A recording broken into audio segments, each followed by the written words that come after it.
morning, everybody. Can everybody hear me now? I'm a bit down here, I'd say. So I'd like to welcome everybody to the conference today, Valuing Parents, Linking Policy and Practice. So Jim Heckman, an economist, which was mentioned earlier, the economy is very important, Nobel Prize winner, states, some kids win the lottery at birth, and far too many don't. And most people have a hard time catching up over the rest of their lives. Children raised in underprivileged environments are not only much less likely to succeed in school or in society, but they're also much less likely to be healthy adults. He says the highest rate of return in early childhood development comes from investing as early as possible, from birth through to age 5 in the underprivileged families. So effort should focus on the early years for the greatest efficiency and effectiveness. We need to hold on to this message during the work over the next 2 days. My presentation now is about setting the context on valuing parents. So how does family learning work? It's about recruiting parents who may be very vulnerable with low literacy skills, and it can be hard work. It involves inviting parents to attend a course or an event to support their children or to learn for themselves.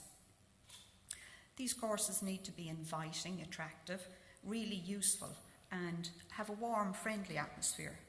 Parents who attend can then progress, depending on their own educational level and ability. What's unique about family learning is that it values the parent's own educational background and builds on the skills and values the skills that parents already have. And previous supports tended to focus very much on the children without regards for the parents' own ability to help.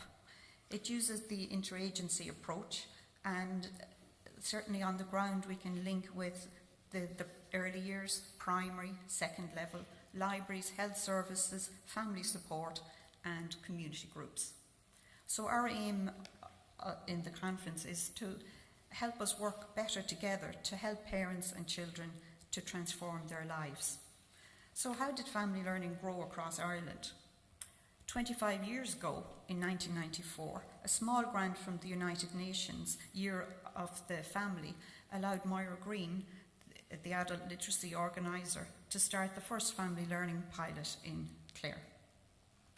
The idea came as a result of observations made by volunteer tutors in attending the literacy classes, that they experienced particular anxieties about helping their children with homework due to their own literacy difficulties. In 1995, we got funding from the EU Horizon funding, and it allowed Moira and her team to expand the work. As the project grew, the initial concept of family learning widened from helping with homework and to recognising and nurturing parents in their many roles as their child's first teacher. The work in Clare was very much strongly influenced by Professor Peter Hannon in Sheffield University and Andrea Mehring in the Learning Together project in Norfolk. And then in 1998, we got funding from the Dubuis Fund from Houston, Texas, and later on from the Department of Education. So it was from the ground up. So then we produced the Family Learning Pack, which you all have got there today. And it grew, the idea grew across Ireland with a great energy and beyond Ireland as well. And in 2010 then a Family Learning in Action was produced, which pulls together 20 different course outlines and sample lesson plans. We have a family learning, clarefamilylearning.org website for tutors, and that is used internationally as well as nationally. So the growth kind of was led because the training came with the pack. So we've trained over 57 times across Ireland and internationally. We've reached 890 people, and Clare worked with the National Adult Literacy Agency and Waterford Institute of Technology to develop a family literacy module for certificate and degree courses. Over the years, there have been continuous development of innovative ways to reach parents who are doubly disadvantaged by low literacy attainment, low education attainment and unemployment. And we have fabulous family literacy staff who develop curricula to suit the needs that they've identified.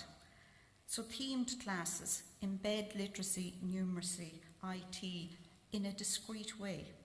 And these could include school garden projects, so parents come in to help with their children. Father and sons create benches. This was Roma families. Sitting and knitting. Bird boxes that parents make to bring home. Stories in a box that value the culture at home. And they use treasure items from home, label and date, and keep in a decorated shoebox. And finally, then, the idea of keeping up with technology, which also impacts on those with poor literacy levels. So family learning in Clare continues to be well placed to support this ongoing development work and training, and to act as a support service for those new to family learning. Now, in schools, school staff have regular supports, such as in-service training, while parents are nominally valued as equal partners in their children's education. They don't have the same access to resources.